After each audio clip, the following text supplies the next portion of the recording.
Nagmumula sa Philippine Information Agency, Philippines News Agency, Philippine Broadcasting Service, Radyo ng Bayan, IDC, at Telebisyon ng Bayan. Narito ang Radyo Vision.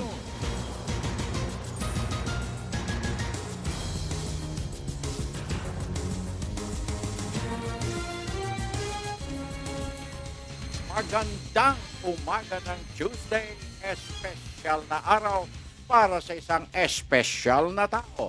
Mamaya, sasabihin ko kung sino. Isang makabuluhan, mapayapa, masaganang umaga. Luzon, Visayas, Mindanao. San man kayo naroon, anuman ang inyong ginagawa sa mga oras na ito, samahan po ninyo kami sa isa na namang edisyon ng ating Radyo Vision sa Media ng Bayan sa araw na ito ng Martes, Agosto 9, 2016. At syempre pa, makakaagapay natin ang People's Television Channel 4 at ang ating IBC 13.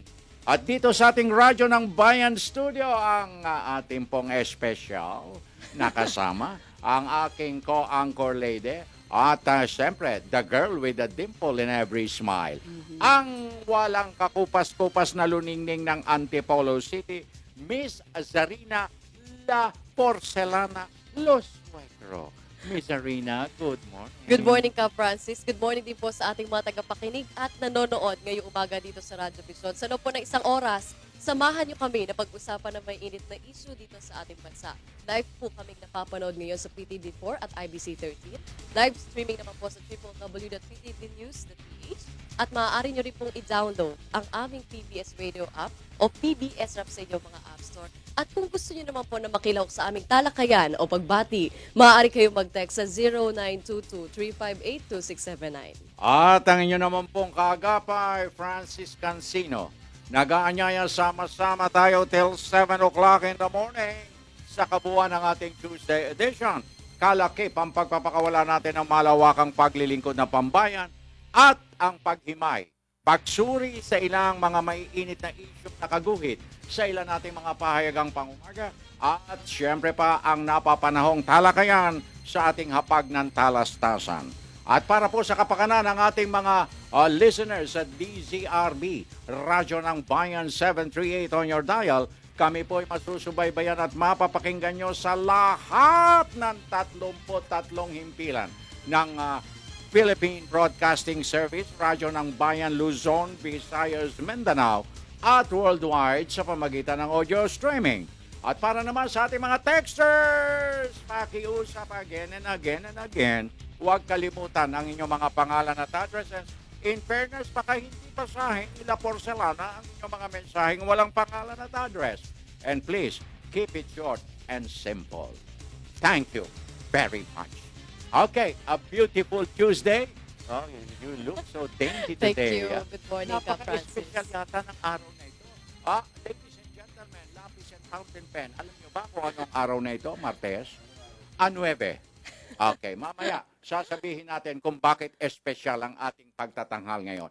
But anyway, before anything else, ako'y tuwang-tuwa. Excited na excited ako, Sarina. Bakit naman? Abay, ako for the first time, ilalathala na ng Pangulong Duterte itong mga mayayaman na hindi nagbabayad ng tamang buwis. Okay. Ayan. Teka, linawin lang natin. Hindi tayo galit sa Hindi, mga mayayaman, ako, okay? tuwa eh. Oo. Kaya nga Hindi ako tayo galit galit. Oo. Doon lang tayo galit sa mga hindi nagbabayad ng tamang buwis. Samantalang, yung mga pangkaraniwan na no work, no pay, aba may correct. deadline pa Ang sa laki-laki pagbabayad pa ng ng buwis. bawas. Sorry. Oo. Sus Mariosep, may deadline ka pa on or before. If not, katakot-takot na patong na penalty. Yes, at sabi ng ating Pangulo, sinisira nila ang ating bansa. So parang drugs din to, ano? Sorry Masahol pa rin. Masahol pa rin. Masahol, abay, Oo. baka economic Imbis na sabotage. nagagamit natin. Economic Oo, sabotage ang hindi pagbabayad ng buwis. Samantalang nakalupasay ka sa salapi, nagdidildil ka ng barya, pagkatapos maraming naghihirap. Correct. At yung naghihirap, yun ang nagbabayad. Ng napakalaking buwis. Isa kong saksi buhay dyan. Nako, lahat tayo tayo mga maralitang dukha ng lipunan ito, tayo ang talagang tumutupad sa tungkulin. Nagbabayad ng buwis para mapakinabangan natin sa pamagitan ng serbisyo. Samantalang itong mga milyonaryo na talaga namang tuwan-tuwa. Alam mo, may panukala ako. Ano yun? Wow, para mambabatas. Eto Okay. idudulog ko ito sa Kongreso. Okay. Na sana yung mga mayayaman na ito, tabi-tabi po, bato-bato sa langit, tamaan bokel, pag hindi nagbabayad ng buwis at napatunayan, pag namatay, ang paglibing sa kanila, ang itatabon hindi lupa. Ano Barya. Barya, okay. Lahat ng kayamanan nila papalitan ng barya at doon, yun ang ibubuho sa kanilang huling hantungan. Nagtataka ko, ba't di nagbabayad kung milyonaryo or mayayaman? May kasabwat. Oh, okay. Alam mo ba, ito, tabi-tabi na naman Siyempre, ako sa mga BIR, examiner. Okay. Ay, naku po. Kapag karancho mo yan at kumpare mo, Okay. yung babayaran mong 500,000 pesong buwis, pwedeng maging 50,000 lang. Wow. Oo, ay, naku, ang libro Magic, abracadabra, sisbumba, wakadu. Ay, laman ng libro yung magic. Computation. Sorry. Nako, Hala, nagot. Hindi nito alam pala. Oo. Bata ka pa nga, ine. Kaya gusto ko mapaliwanag doon sa mga tao nakikinig na Oo. parang nagtataka, ang yaman-yaman, ba't di nagbabayad nga naman ng Nagbabayad buwis, ano? pero Maliit underpaid. lang. Underpayment, Okay. ika nga. 500,000 ang due. Okay, dahil may kaibigan na mag-aayos ng kanyang computation, bibigyan na lang kita ng 50,000. Oo. 50,000 na lang ang babayaran So, ko. nabawasan Nakatipid ka ng ng zero yung 400,000. 500, grabe. Mamantakin mo yung nadaya mo sa gobyerno. At yung dapat na pakinabangan ng mga maliliit, wala. Hindi. Ba't sa probinsya ka pa pupunta, Germon? Dito lang sa Metro Manila, napakarami. Pakarami dito. Ginagalit mo si Ka Francis. Ginagalit mo ko. Baka pati ikaw, isama ko sa ano, ha? Wag naman. Naku, natatanaw ko na yung ating panauhin. Kaya paspasa na tayo, Correct. Zarina. At yung ating special guest for today, Philippine Overseas, hindi. Oo nga, Philippine Overseas Employment Doon pa din, Administration. oo, as Nandun pa is. rin, At saludo tayo, napakaaga kahit na Ito umuulan. na naman ang ating mga guests. Naku, tuwan-tuwa na naman si Jing. Okay, samantala ang ating words of wisdom for today, Zarina. Okay po, ang ating words of wisdom dahan-dahan ngayong to, Tuesday morning. dahan-dahan. Okay, is pride make us artificial and humility makes us real. Galing, Ay, ang ganda. ang galing. Oo nga. Sa Tagalog po, ang Beautiful. pagmamataas sa sarili ay nagiging sanhi ng ating hindi pagpapakatotoo. At ang kababaang loob ay nagpapakita ng ating tunay na pagkatao by Thomas Merton. Okay, thank you very much, Mang Tomas. Oh, iba Okay. yun. Ano? Ano ba ang Tomas sa Tagalog? Mang Thomas. oo nga. Tomas, hindi ba? Okay. Yan ang, naku, ewan ko ba sa iyo, Ineng? Bakit ano? Hindi, totoo Anyway, ito, ang ha? ganda, oo nga. Ang pagmamataas, yung pride, no? Pride. Talagang yan masasabi mo na nagtatakip sa taong, ika nga, Nakakasira talaga ito ng pagkatao. Aba, Kapag talaga pinanatili mo siya sa naman, sistema mo, oo. itong pride na to. Hindi ka man nagiging totoo pag puro pride ang pinairal mo. Hindi totoo ang Yes. pagkatao mo. At yung humility, yung pagpapababang loob, pagpapakumbaba, yan ang tunay na larawan ng isang tunay na tao. Oo, parang kahit gaano kalayo narating mo, kahit gaano kasaya yung buhay mo kasagana, kailangan humble ka talaga eh. Na andun yung humility mo. Hindi yung Kasi- parang ma-pride ka pa. Kasi nga, may kasabihan tayo biblically. Anong sinabi dyan? Those who exalts themselves shall be humbled, and those who humble themselves shall be exalted in the eyes of God. Di ba? Kaya ikaw magpakatotoo ka. Hindi, si Sarina naman ang talagang bilib ako. Talagang totoo yan. Kung Talaga. ano yung nakikita nyo sa personal, sa television, puntahan nyo siya rito, yun din ang makikita nyo. Kaya lang, nagme-make face ko minsan yan. Nagme-make face. Paano yun? Paano make face? Okay, tuloy-tuloy na tayo mga kaibigan. At nakahanda na tayo sa unang sigwada ng ating Provincial Roundup.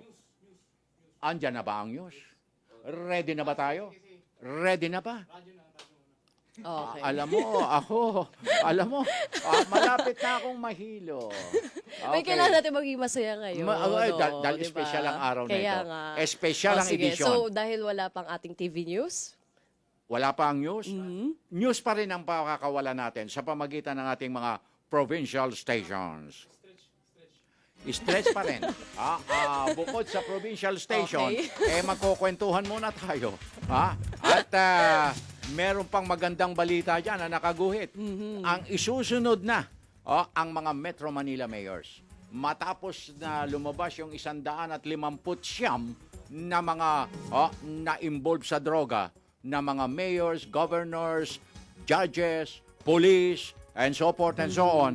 Ngayon naman, ang susunod na expose, Metro Manila. Bakit kaya mayors. hinuli, no? Actually, dami nag-aabang nito, even me. May kakilala Bakit ka ba? kaya hinuli? Hindi, Mukhang wala may naman. kakilala ka. Bakit hinuli? Alam mo, minsan, Ang tanong, nandito pa naman sila po, nasa bansa pa naman sila. Oo. paaalam natin Papa. kay Germon. Tawagan Yun natin ang kung mahirap nandito pag pa. lumipad. Baka nakaalis na. Oo. Oo. Pero taga-Antipolo ka, di ba?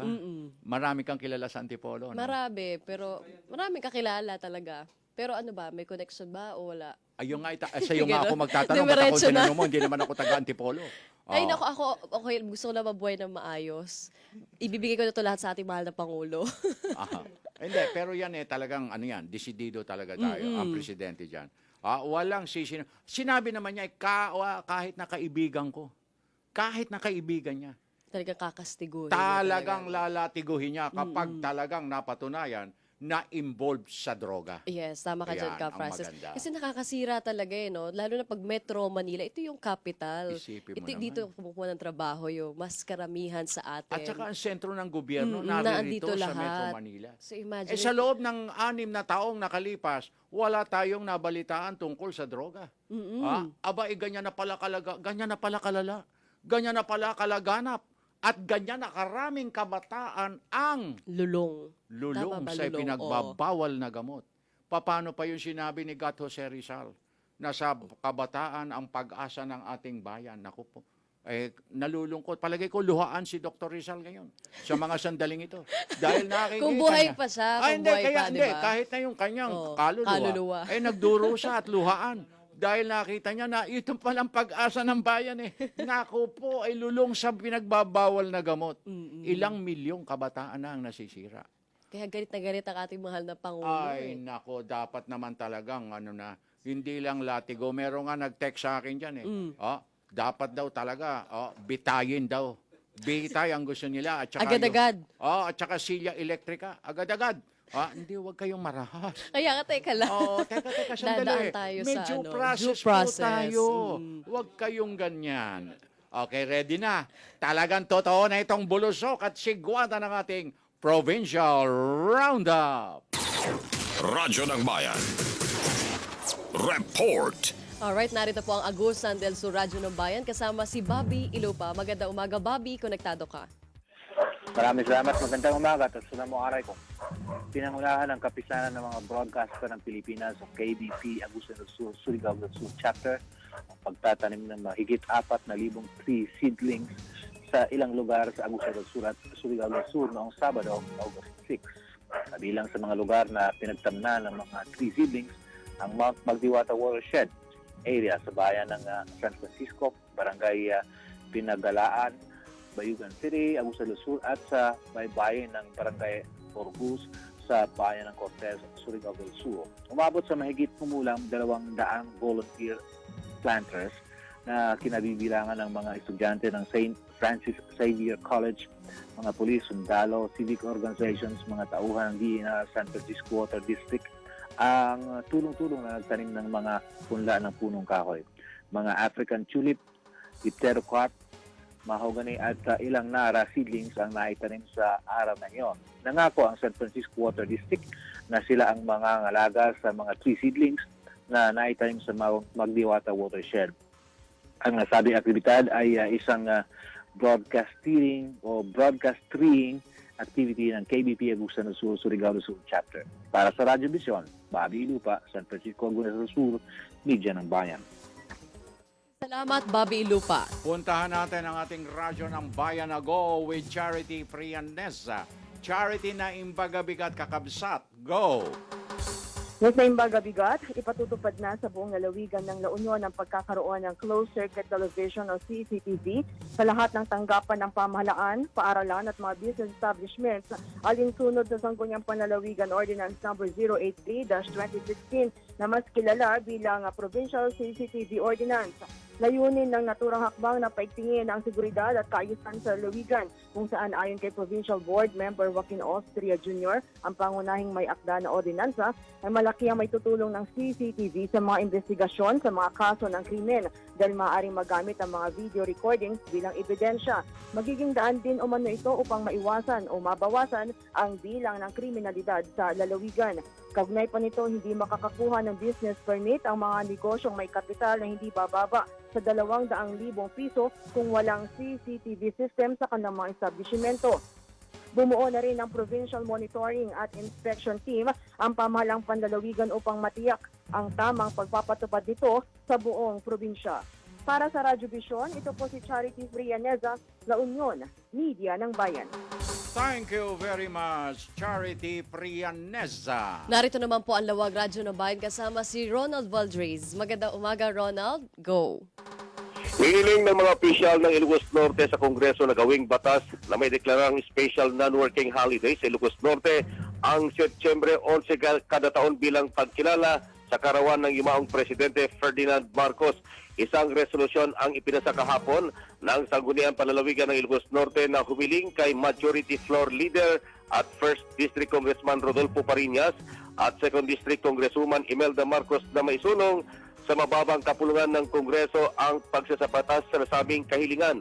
Sinabi ni Provincial Board Member Attorney David C. Crisostomo, Chairman ng Committee Anlos ng Sangguniang Panlalawigan sa Ilocos Norte, na kailangan na mabigyan ng pagkakataon ang mga Ilocano na ipagdiriwang ng malaya ang karawan ng ipinagmamalaking Presidente Ferdinand Marcos.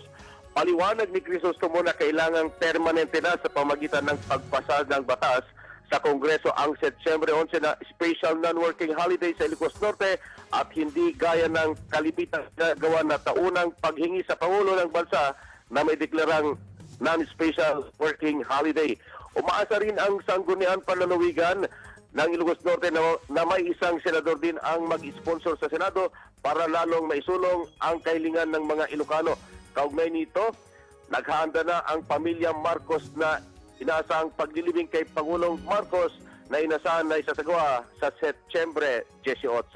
Para sa Radyo Vision, ito si Ronald Valdres mula sa DWFB Radyo ng Bayan Lawag, Media ng Bayan.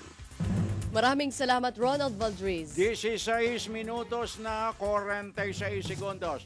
Makalipas ang alas 6, another word of wisdom. Ay, wow. Okay. A true friend, it will never cares size of your house, brand of your shoes, and he or she contented to be you're the only one. Aba, talaga naman, oo. Hindi naman talaga tinitignan yung mga ganung bagay.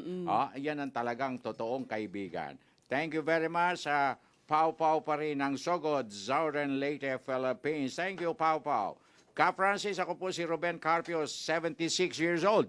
Batiin ko lang ang aking anak na si Adelpa, si Ador, at mga apo na sina Queenie Carpio, si Ma'am Cecil ng CDO, at si Bong Aban Sarangay ng PBS, CDO, Cagayan de Oro Sir, City. hello. Okay, maraming salamat po. Good morning po. Salam, guwapo ka Francis. Thank you very much. At guwapa Ma'am Zarena. Saludo ko, administrasyon, mahal na Pangulong Duterte, lahat ng mga malalaking isda labag sa batas, yan ang target ng Pangulo. Gusto tumagal si Pangulo Duterte sa kapag Pangulo niya sa Pilipinas. From Ali Omar ng Indanan, Holo, Sulu. Thank you.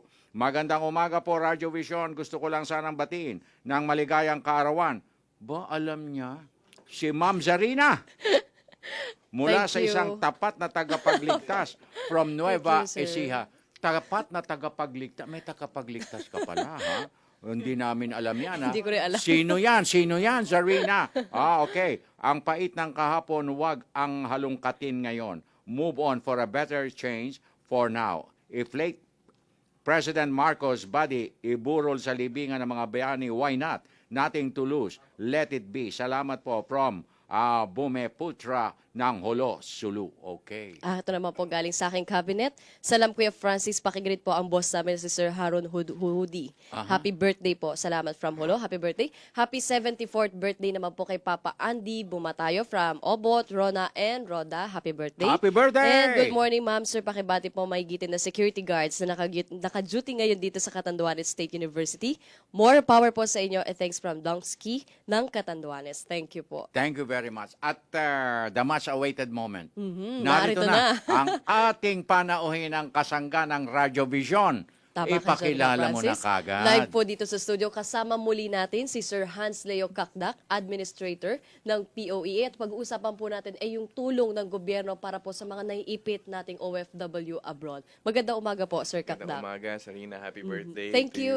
Sir Francis, good to see you po again sa Ay, iyong nako mga tagapakinig, po. tagapanood. Salamat po at napagbigyan niyo muli ang aming paanyaya dito sa Radyo Vision sapagkat alam ko na napakalaking nakaatang sa balikat ng POEA sa ngayon Tama. sapagkat nagpalabas na ng marching order ang ating Pangulong Rodrigo Duterte na pauwiin na kagad itong mga na-stranded nating OFWs, particular sa Saudi Arabia. Ano na po ang nakalatag na mga contingency measures natin na ipatutupad kagyat, Administrator Kakdak? Oo. Well, about 2 weeks ago, Aha. si Secretary Silvestre Bello III ay pumunta sa Saudi and led a Philippine delegation doon sa Saudi Arabia. And then, of course, kasama ako doon, si Undersecretary Siriaco Lagunsad Dandole. Aha. And then, of course, nandun din si TESTA Director General Giling Mamonjong. And nagkaroon una ng pagpunta sa mga kampo. 3 kampo yung pinuntahan namin, of course, Okay. led by Secretary Bello. And doon inanunsyo ni Secretary Bello yung 500 million peso OWA financial assistance Right. package. Si Secretary Bello kasi ang chair ng OWA board. At doon ay binalita niya na merong at least 26,000 kada OFW doon sa campo, stranded na OFW. At yung kanilang pamilya, 20,000 doon sa worker at 6,000 doon sa pamilyang naiwan dito sa Pilipinas. Okay. So, tuwan-tuwa naman yung mga workers doon. Pero syempre ang mas mahalaga yung kanilang pagpapauwi Kaya yung delegasyon ay nakipagpulong din sa Saudi Ministry of Labor at doon binalita naman ng Saudi Ministry of Labor, magandang balita na si King Salman ng Saudi ay nag-utos na i-waive na yung mga immigration penalties ng mga stranded OFWs Beautiful. para sila ay makauwi. Of course, meron pa ring option na makahanap silang trabaho doon dahil pwede nang i-renew yung kanilang residence work permit. Pero ang mas maganda siguro, umuwi na muna sila Yes, at makita yung kanilang mga pamilya na abalang-abala na at worried sa kanila. No? And the other thing is that papayagan sila magsampa ng kaso Laban sa mga sa kanilang employers. mga sweldo na hindi nila nakukuha ng Okay. 7 hanggang 8 buwan, at yung end of service benefit. At pipirma na lang siguro sila ng kasulatan doon, yung special power of attorney na iiwan nila sa embahada natin doon para yung embahada naman natin doon ang mag-file ng kaso o tumayo para sa mga workers doon sa kasong isasampa sa Saudi. Administrator Kakdak, mga ilan po sila? correct.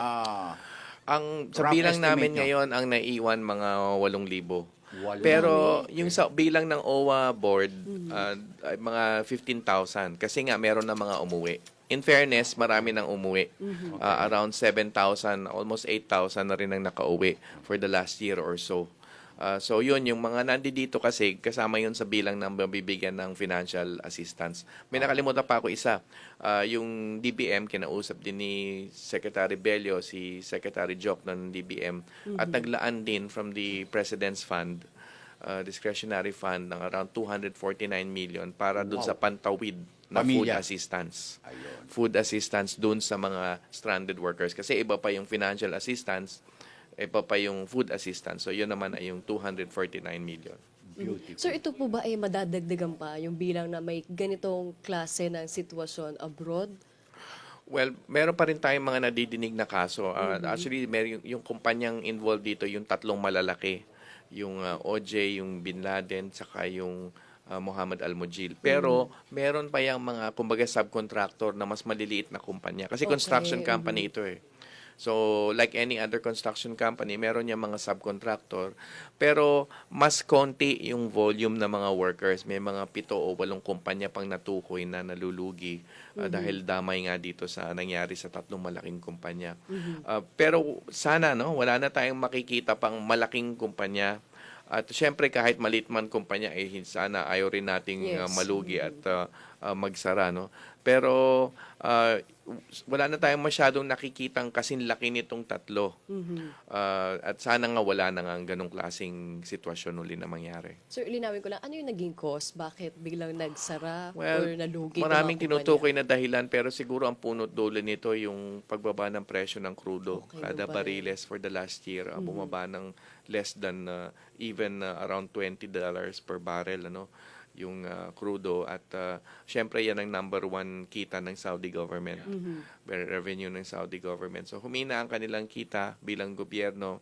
At itong 3 malalaking kumpanya ay umaasa sa mga proyekto mula sa gobyerno. So humina ang kumbaga yung cash flow, no, humina at dahil dito nagsara. Is there by any chance, Administrator Kakdak, na kung sakali gumanda muli, sumigla muli ang ekonomiya nila, yung mga 3 kumpanya na yan na malalaki, are they still more than willing to hire the same workers natin na displace ngayon? Well, dun sa dalawa, yung OJ at saka yung MMG, yung Muhammad Al-Munjid, mahirap sabihin, ano, kasi talagang dumapa talaga, Wow. talagang nagsara. Pero yung isa, yung Saudi Bin Laden Group, kasi ang nangyari sa Saudi Bin Laden, kung naalala nyo yung naging aksidente sa Mecca, sa Hajj, mga more than a year ago, yung parang may bumagsak na crane at maraming nasaktan, namatay. Dahil dun sa aksidente na yun, sa kalagitnaan ng kanilang Hajj, ay nasuspinde ang Bin Laden ng Saudi government at hindi binigyan ng proyekto. So, ito hindi talaga pagkalugi na tipong talagang nawalan ng pera dahil sa pagkalugi, kundi nasuspinde. Pero recently, binibigyan na naman ng proyekto ang Bin Laden Group, Saudi Bin Laden Group. Kaya't nakikita natin na mukhang makakabangon itong SBG, yung Saudi Bin Laden Group na tinatawag. Pero syempre, hindi pa yan agad-agaran. Yes. Sa ngayon, nasa sitwasyon pa rin ito na nalulugi at may mga tao, Filipinong stranded sa kampo. Kaya't binabanggit ko yung mga pangalan ng kumpanya kasi gusto ko rin paabot alam sa mga nagbabalak, no? At in case alokin ng trabaho dito sa mga kumpanya na to, ay iwasan na po yung mga ganitong, yung mga alok ng trabaho sa mga kumpanyang ito. Okay. Sir, gano'ng kalaking tulong? Kasi ngayon under new administration, may bubuing departamento para lamang particular sa mga OFW. Gano'ng kalaking tulong yun? Well, sa ngayon pinag-aaralan natin ng maigi, no? Siyempre, direktiba yan ni Pangulong Duterte. Ang masasabi ko lang dito siguro, kailangan repasuhin yung mga pangkasalukuyang panukala. Nabasa kasi namin lahat ng mga 4 o 5 panukalang batas sa Kongreso nung huling Kongreso. Ako, ang personal opinion ko, kailangan repasuhin pa yun at talagang pag-aralan ng maigi. Parang kulang, no? Parang pinatsi-patsi lang yung mga functions ng iba't ibang ahensya at pinagsama-sama. So, para sa akin, kailangan upuan, repasuhin at pag-usapan ng lahat ng mga stakeholders sa overseas employment. So, nandiyan dyan yung mga OFWs, yung recruitment industry, even yung mga foreign employers kung may kinatawan sila. And then, of course, yung civil society groups, gobyerno, akadim, lahat kailangan talagang pag-usapan kasi seryoso talagang pagbabago ito. At panghuli dito, sa issue na ito, kung ang issue ay koordinasyon, late last year, 2015, pumirma, kung naalala nyo, ang DFA, DOLE, DOH, at DSWD, pumirma ng Manual of Operations para ipagsama-sama yung kanilang mga serbisyo sa OFW dito at sa abroad. So, para sa akin, tignan muna natin itong Manual of Operations sa pinirmahan. Kung maalala nyo si Secretary Del Rosario, Secretary Baldos pa noon. At pag-usapan kung paano natin ma-implement ito ng mahusay bago pa man magkaroon ng tinatawag na Department of OFWs. Okay. Now, babalikan ko lang yung usapin na ikangay may mga na pagkakaloob na tulong dito sa mga babalik nating OFWs. Ano po? 6,000 para sa pamilya and then another 20,000 para sa mga workers. Yes. Now, alam natin na yung halagang yan, malaki man sa pandinig natin, hindi mangangahulugan na pwede nang maging kampante ang isang OFW, meron po ba tayo namang mga alternative na alok sa kanila na para bago ma-exhaust yung tulong na yang pinansyal mula sa pamahalaan, magkaroon na sila ng hanap buhay dito sa bansa, if ever, o mai-aalok natin sila sa ibang bansa, natin Saudi? Yes, yung pag-aalok ng trabaho sa kanila, una meron doon sa Saudi mismo, no, meron doon mga nag-o-offer din. Isa sa mga utos ng hari ay tignan yung mga job opportunities pa rin ng mga nasa stranded doon sa Saudi. Okay. Pangalawa, dito sa Philippine side, sa Philippine government, meron din naman tayong tinatawag na Assist Well program na nagdala yung magbigay ng tulong sa mga nanunumbalik na OFWs. Halimbawa, itong mga stranded workers ay nasa construction. So, alam naman natin na doon sa Assist Well program ay marami mga nag-alok ng trabaho dito sa Pilipinas. Halimbawa, yung Makati Development Corporation, meron pa yung mga cement companies, yung Aboitiz Group, ay interesado sa mga nanunumbalik na OFWs kasi alam nila may karanasan eh. Tsaka talagang At saka may skill. Skill talaga. Kaya't posibilidad talaga ito. Dahil nasa sektor nga talaga sila na kung saan kailangan talagang ng returning OFWs, yung construction sector. Pero alam nyo, pag may competencies na ganyan na administrator, para bagang gusto nilang tapatan ng mas magandang sweldo. Yun ang problema natin. Well, totoo yan. Ang sabi naman ng mga kumpanya na banggit ko ay meron silang sweldo, salary scale na competitive. Maaring hindi matumbasan yung trabaho sa abroad, pero ang sinasabi rin nga nila ay ito ay panimula lamang na trabaho na entry level na kanilang salary, at ito naman ay meron din posibilidad na sila syempre ay pag tumagal ay ma-promote, malagdagan ng sweldo sa kanilang kumpanya dito sa Pilipinas. At syempre ang sinasabi rin nila, wala nang mas gaganda pa sa trabaho dito sa ating sariling bayan. Sabihin natin hindi matutumbasan yung eksaktong halaga ng sweldo sa abroad, pero hindi naman din nalalayo, at yun nga, hindi matutumbasan ng sweldo sa abroad yung panahon na pwede natin i-google sa ating mga pamilya. Yun, kapiling mo ang pamilya mo dito. Yes. Yes, Arina. Tsaka, speaking of returning OFWs, in-scrap po ng POEA kahapon, tama po ba, yung OEC o yung Overseas Employment Certificate? Okay, nagkaroon ng decision ang POA Governing Board last Thursday na i-exempt from the OEC requirement yung mga balik manggagawa na bumabalik sa same employer at job site at nasa database ng POEA ng balik manggagawa. Ang siste lamang ay sila ay magla-log on dun sa BM online registry at i-update lang yung kanilang profile. Sasabihin sila ay may balak bumalik. At yun na. Sila na, at kasi yung database na to ay naka-hook up yan sa Bureau of Immigration sa airport. Kaya't makikita ng Bureau of Immigration kung sino ang lehitimong balik manggagawa ng sang-ayon sa POA database. Naka-database naman pala. Hindi na sila kailangan kumuha ng OEC na tinatawag yung DePapel, at hindi na rin kailangan magbayad ng fees. Di ba? Kasi ito yung alinsunod dun sa ating utos na mahal na Pangulo na streamlining ng processes. Utos streamlining ng processes, make sure na convenient, yung duplication of services, iiwasan.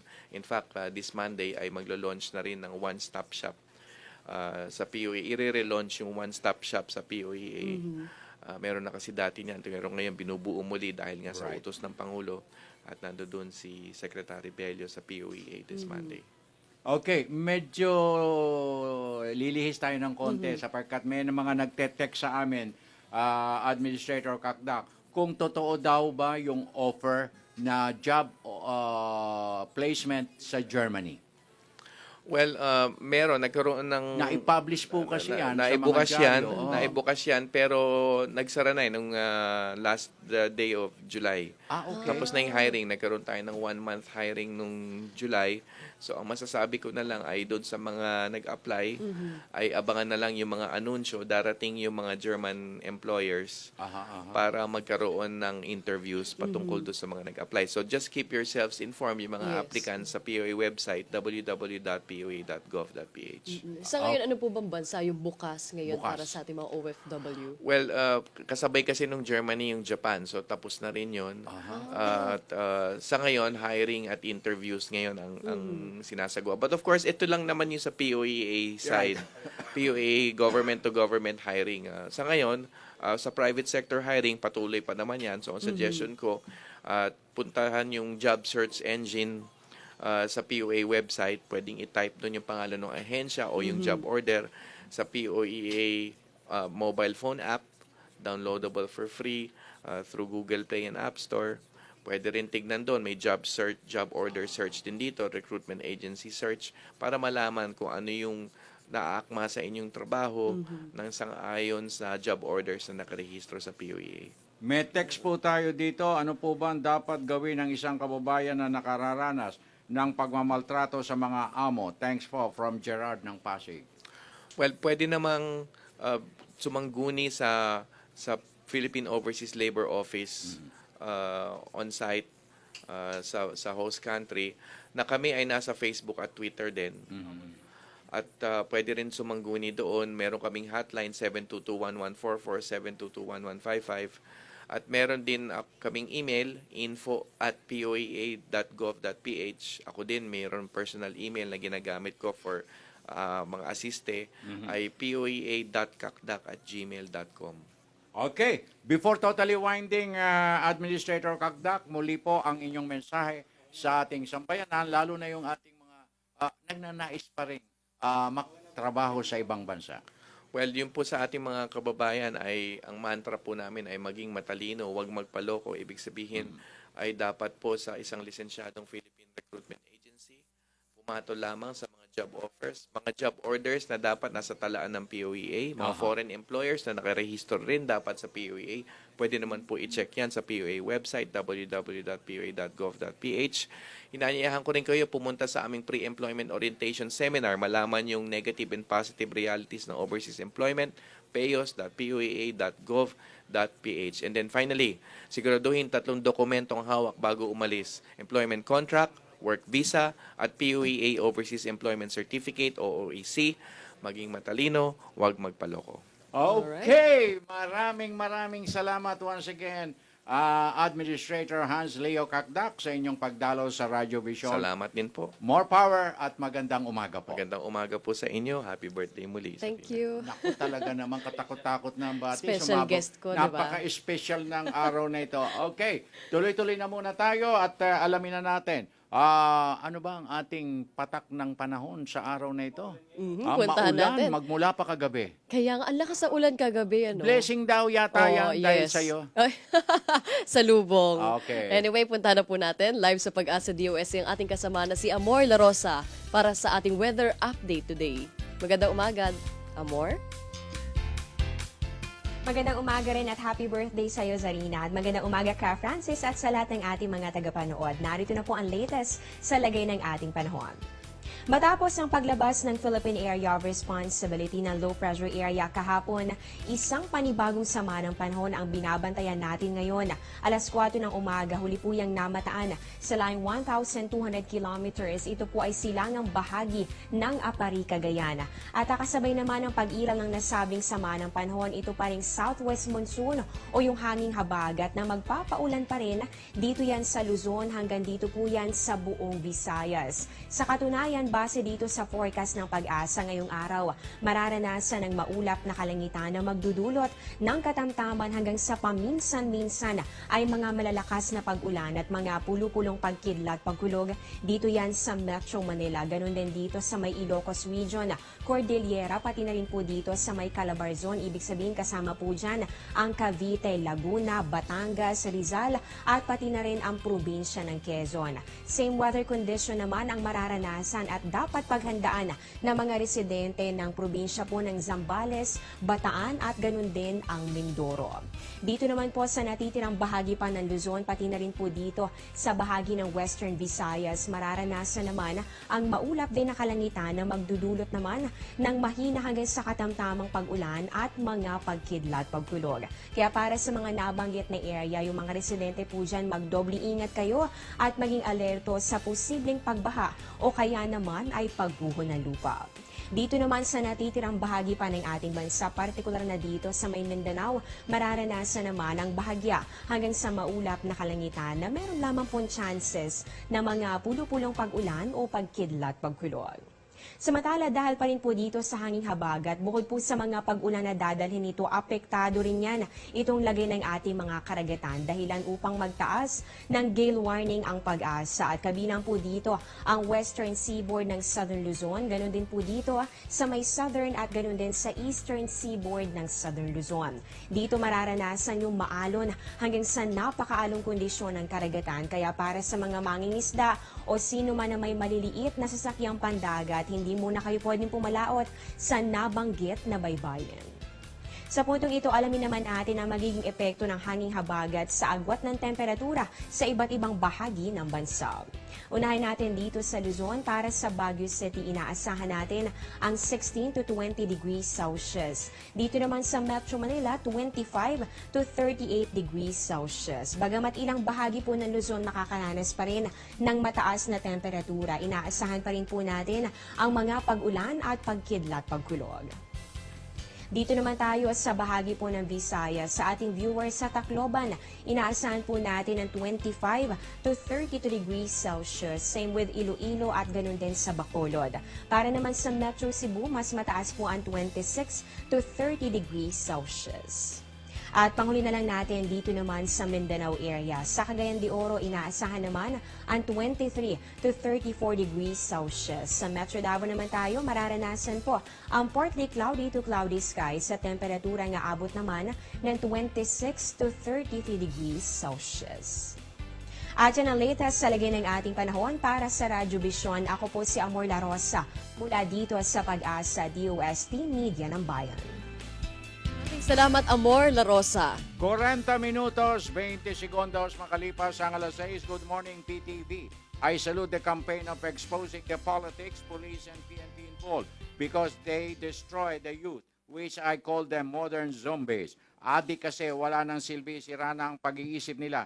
Tama lang, naparusahan sila at kulang pa yan. Dapat nasa bilibid sila. Jane Sue ng Bakayan, Talamban, Cebu City. Hi, Ma'am, Sir. Advance happy birthday to my apo, Summer Abubakar, coming from Kida Hadjail of Siocon, Zamboanga del Norte. And finally, good morning. Greetings sa mga driver ng MTM Tours ng La Paz, Leyte. God bless. Okay, happy listening sa inyong lahat. At sa puntong ito, paranin na natin ang unang bulusok ng ating mga balita on a Tuesday sa pamagitan ng ating kabalikat, Jules Giang. Jules, magandang morning. Go!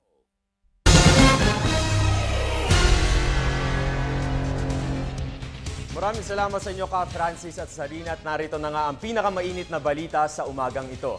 Nagdatingan sa Campo Crame ang mga lokal na opisyal at mga polis na kabilang sa mga pinangalanan ni Pangulong Rodrigo Duterte na umano'y sangkot sa ilegal na droga. Galit na hinarap ni PNP Chief Ronald De La Rosa ang mga polis na protektor umano ng ilegal na droga. Sinabi niyang papatayin niya na ang mga ito kung muli silang babalik sa pagre-recycle ng ipinagbabawal na gamot. Samantala, kahit hindi kasama sa mga pinangalanan ni Pangulong Duterte, kusa namang sumuko ang mga big-time drug lord sa Central Visayas na si Franz Sabalones. Asahan umano na madaragdagan pa ang listahan ng mga opisyal ng gobyerno na umano'y sangkot sa ilegal na droga na pinangalanan ni Pangulong Rodrigo Duterte. Ayon kay DILG Secretary Mike Sueno, sunod na ilalabas ang pangalan ng mga kongresista, gobernador, maging mga kapitan ng barangay na may kinalaman sa operasyon ng ipinagbabawal na gamot. Si Julius Disamboron para sa detalye. Asahan na daw ang pangalawang bugso ng listahan ng mga opisyal na sangkot sa operasyon ng iligal na droga sa bansa. Ito ay ayon kay Interior and Local Government Secretary Mike Sueno. Hindi man pinangalanan pero kasama daw sa ilalabas na listahan ng narco-politicians ang mga mambabatas, gobernador at mga kapitan ng barangay mula sa iba't ibang panig ng bansa, partikular daw ang Metro Manila. Tinukoy din ni Sueno ang mga politikong binanggit ni Pangulong Duterte nitong linggo ng madaling araw na verified, validated, and with charge matapos ang pagsasailalim sa due process ay maaaring masuspinde. Proseso na ito, bago nga kami nag-meeting ng mga abogado namin sa DILG, PNP at saka NAPOLCOM. So magawa namin dito is primero to cancel their deputation over the police. Tapos yung permits nila sa firearms ay ka-cancel din. So mga bodyguards nila tatanggalin. Saka yung chief of police papalitan. So yun ang magagawa namin. Tapos mag-file kami ng kaso. Siyempre kung close sa kanila yung chief of police nila, i-relieve yun. So kunin yung deputation sa kanila, hindi na sila makapagpili ng chief of police nila.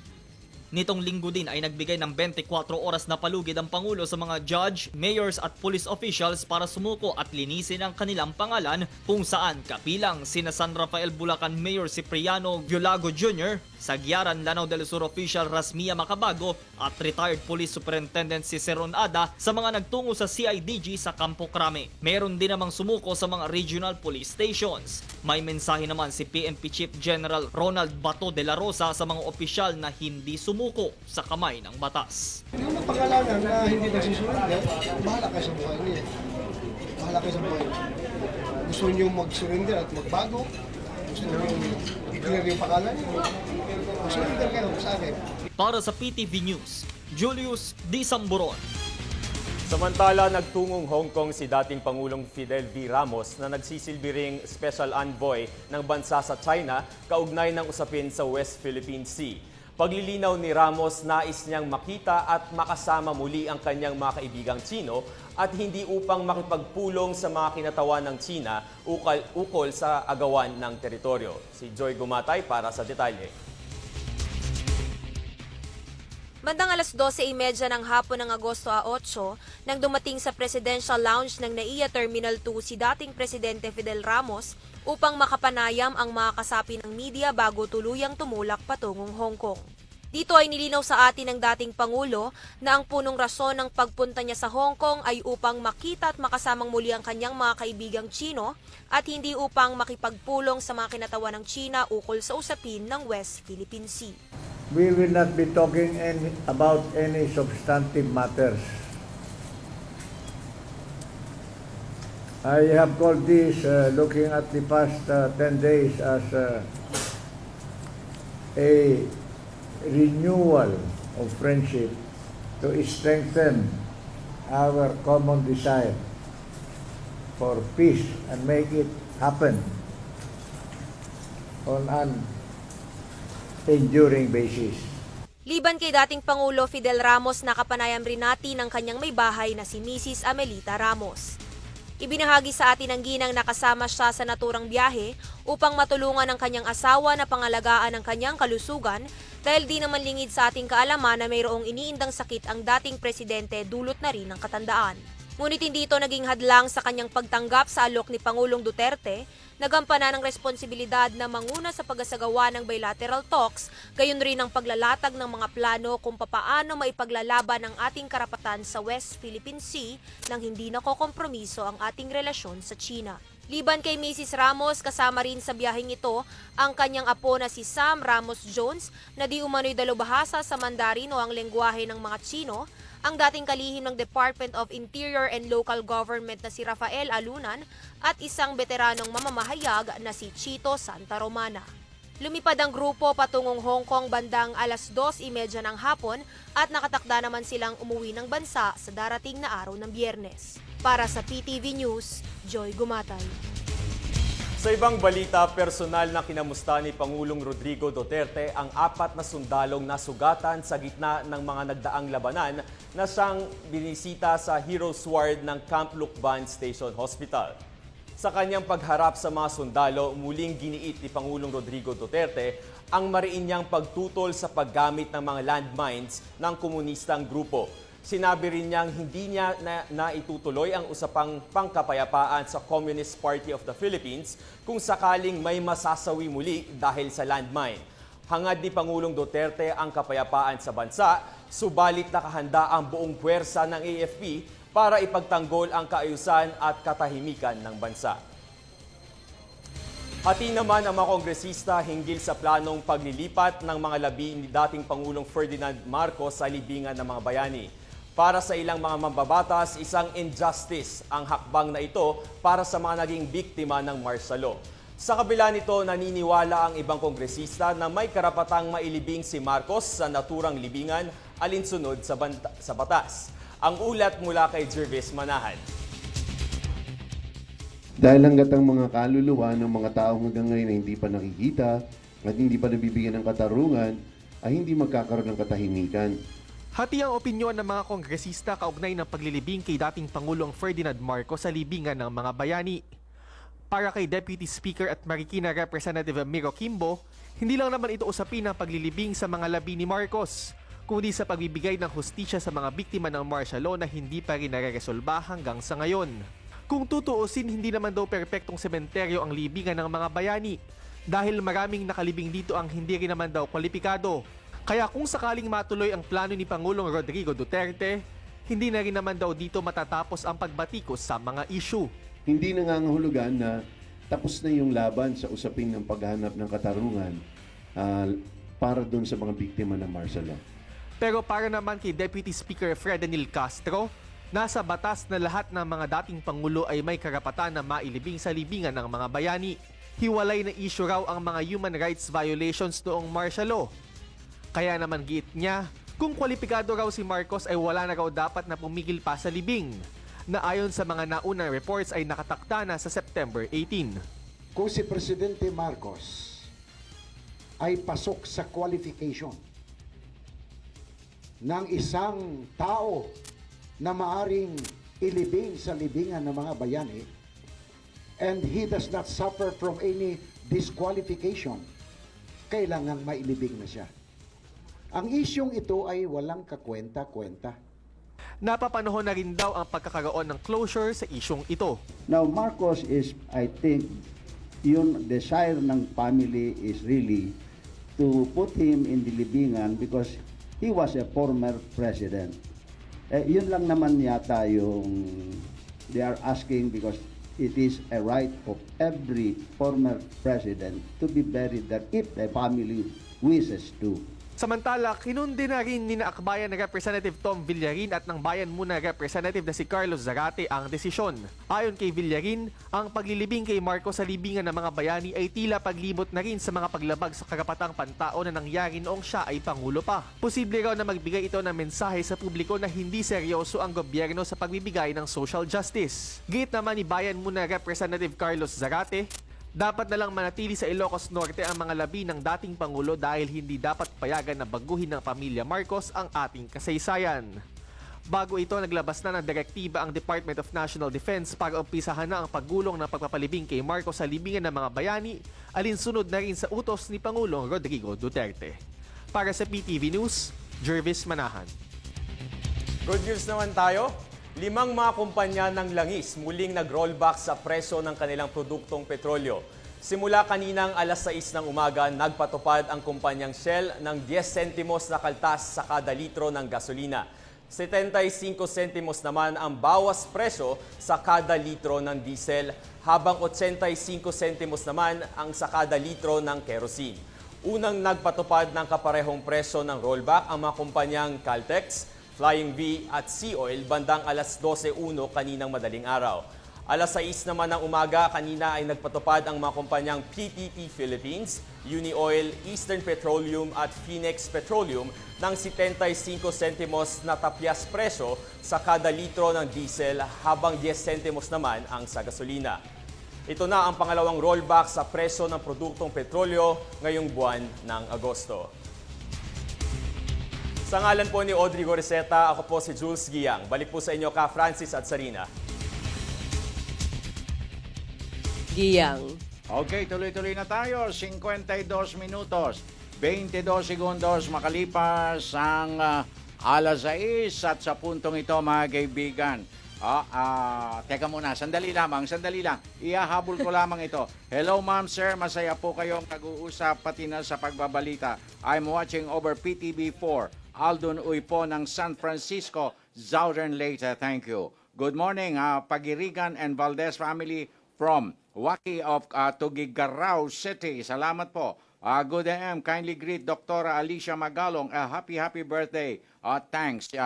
Okay. Magandang umaga po. Happy birthday, Madam Sharena. Sana makarating sa DNR tong problem namin dito sa Cordon, Isabela, tuwing illegal mining. Mabuhay kayo, Radyo Vision. At sa mga sandaling ito, mga kaibigan, sinabi natin kanina na napaka-espesyal na araw ng ating episode ngayon sapagkat meron po tayo talagang iahayag na isang pagbati sa ating pong kasama, my co-anchor lady na si Miss Jarina La Porcelana Lusuegro sa kanyang kaarawan ngayong araw na ito. Happy thank birthday, you. Jarina. Thank you, Ka Francis. Yan. Habang nagpe-play yung song, gusto ko na magpasalamat sa Radyo Vision family. Sir Francis, Sir Alan, maraming salamat. Ganda-ganda ni Direct Jarina. Tito. Yan po, si Maraming Jarina. salamat po sa IBC 13 family, sa PTV family, Ate Elena, Sir Richard, Ma'am Sheet. Maraming salamat po, Ma'am Rose. Maraming salamat po sa IBC manager ko, si Ma'am Gina Borinaga, Sir Lito Cruz, at yung mga co-talents ko na talagang nagbibigay pa rin talaga ng serbisyo sa publiko. Sana po suportahan nyo lahat ng government stations para po sa inyo mga kababayan. Maraming salamat po sa family ko lalo at sa Panginoon, another year to come. And I would like to take this opportunity, Sir Francis, na itong day ko wag sana isentro sa akin, kundi sa aking pamangkin na ngayon ay nakikipaglaban sa kidney cancer stage 5. So ngayon, kumakatok po kami sa inyong puso na imbis na regalo in kinds or what, talagang her family needs financial help para And lang prayers. maoperan. And prayers. And Tama ka prayers. dyan, Ka Francis. So sa ngayon, malaki na yung tiyan niya, 6,000 plus ang laki.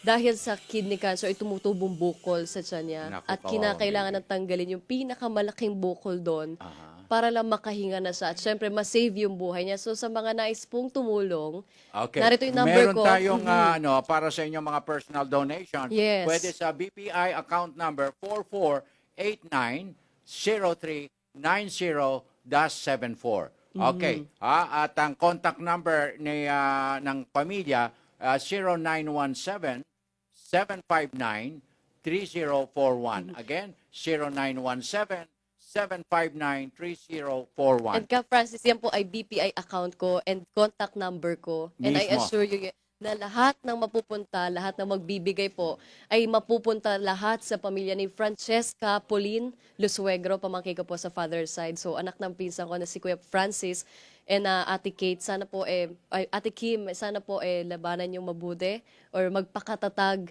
during this time. Ngayon nanonood sila, yung family nila, si Lola Rowena. Hello po, magpakatatag po tayo. Maraming salamat po. At, Indeed, happy birthday talaga, pero I wish na sana gumaling si Francesca. At kalakip na rin ang panawagan natin na sama-sama nating ipagdasal ang sitwasyon nitong Yes. batang ito.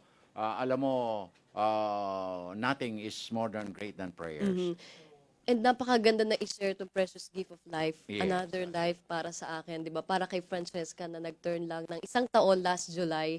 So bakit natin pagkakait sa batang to yung mabuhay? So, ang sabi mo po ni Zarina, wag niyo raw siyang regaluhan. Regaluhan. ng kahit na ano. Tama ka dyan, Ka Francis. Ibigay na lang natin ang ating maiaamot. Actually, sa kahit batang piso, nangangailangan. malaking tulong na yan. Yes. Kahit barya, napakalaking tulong para lang po ma-afford yung operation ni Naku, Francesca. talaga namang mabigat yan.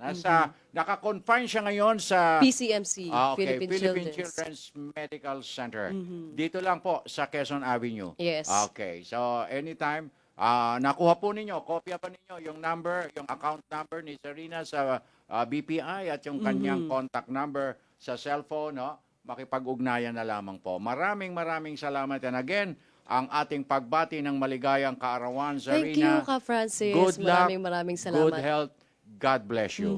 At siyempre pa, kaming lahat ng Radyo Vision family, nagmamahal sa iyo at sana maging matagumpay ka pa sa mga darating na hinaharap. Sana. Thank you. At para maraming blessing na ma-share. Okay. And may God always be with you in your chosen career and endeavor. Thank you Happy so much. birthday. Maraming salamat po. Okay, baka akala nyo kayo lang ang may yayadab. Meron din kami dito. Kaya lang kanina nakita ba ninyo, napaka-espesyal ng kanyang larawan. Ayan po. Yan ang aming yayadab dito po. Si Zarina La Porcelana Lozuegro. And with that, mga Yes, kaibigan. gusto ko po magpasalamat sa lahat ng mga bumati, sa lahat ng mga nag-text, nanood at nakinig ngayong araw dito sa Radyo Vision. Kung na-miss niyo po ang aming edisyon ngayong umaga, maaari kayo mag-log on sa youtube.com. Muli, ako po, si Zarina Lozuegro. At ang inyo pong kaagapay, Francis Cancino, sa ngalan po ng Radyo Vision Family. Nag-iwan na isang mapayapa, masagana at magandang umaga. Have a beautiful Tuesday ahead of us. God bless. Until tomorrow, maraming salamat po.